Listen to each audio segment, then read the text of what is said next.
Aloha. Another strategic asset that can make it difficult for your competitors to catch up is something called switching costs.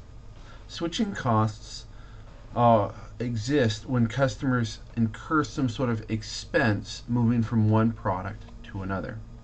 So, at a very simple level, um, this involves customers sharing their data with you. And then, if they want to move to one of your competitors, then they have to share that data with them.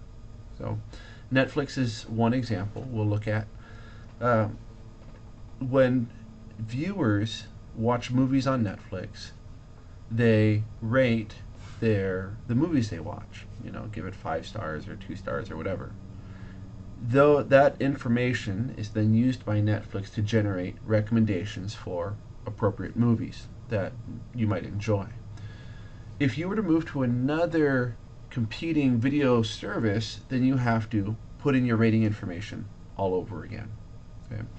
Another example, Microsoft Office stores their files in proprietary formats. Okay, DOCX for Word documents, um, XLSX for Excel spreadsheets, and so forth.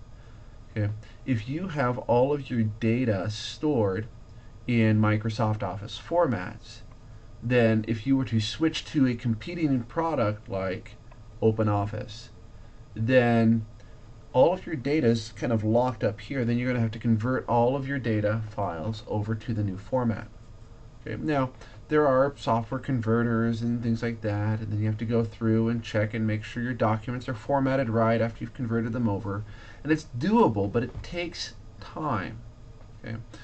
So when you have invested time adding data, right, you've got all of your messages, you've got your social network built up with Facebook, and you've got all of your friends, and you have messages and photos and likes and comments, right?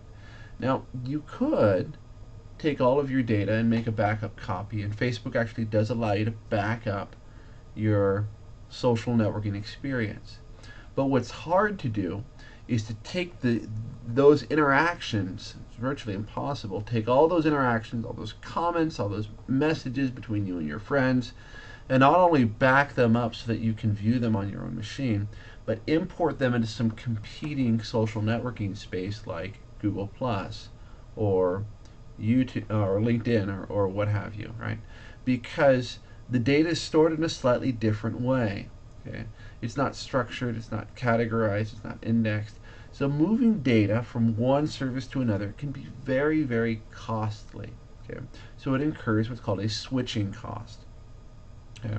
And it's because either your data or your processes, the way that you do things, would have to change if you went with a new product or service. Okay? Sources of switching costs that you learn about in your book include learning costs. Right? You spend all of this time learning how to do things in Windows, and your friend comes along and says, "Hey, these Macs are great." You say, "Yeah, but then I'd have to learn how to use all new software." Right? So there's learning costs involved. Information and data, which we've talked about. Then there's financial commitment. Right? So I've invested all of this money into this platform, right? So if I'm going to switch to a new technology tool, right? Now all of my, so if I'm going to switch from say an iPod or an iPhone to an Android phone, right? Well, what happens to all those accessories that I've purchased, okay, that plug into my iPhone but not into my Android phone? Now I have to buy all of new stuff. Right. If I've switched from Windows machines to Mac, now I have to buy Mac software to match the Windows software that I already bought and paid for. That's financial commitment. Then there's contractual commitment. I have a contract with a certain vendor. If I switch, I may have to pay penalties to break my contract and start another one. So there's contractual commitments. There's search costs involved in looking for another product or service. And then there's these loyalty programs, points or benefits, right? I have frequent flyer miles accrue, they build up the more I use a certain airline, like Delta. Well, what if I want to switch and become loyal to United? And this works in a hotel chain or an airline, right? So my rewards points build up and keep me loyal, because if I switch, then my rewards points don't come with me. Okay. Furthermore, the data that we put into these systems, okay, you combine my rewards points with my product recommendation and my purchase history, right? You go to Amazon and now you're getting, great, we've got new offers for you. Why?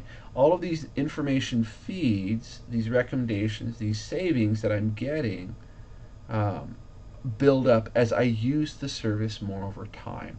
Okay, that results in improved value chain activities, better recommendations, and higher switching costs. So particularly as more and more of the products and services we engage with become digital, these digital products and services, these websites that we interact with, they learn and adapt to our behavior over time. Okay? And that means the longer we use these products and services, not only do we get used to using them, but they become often more responsive to us, making the switching cost higher. So what does this mean for competitors? If I want to come into a new space and compete, now I have to compete not only against the value that you're providing through your value chain activities, the value that I offer has to overcome the switching costs plus the value of your product or service.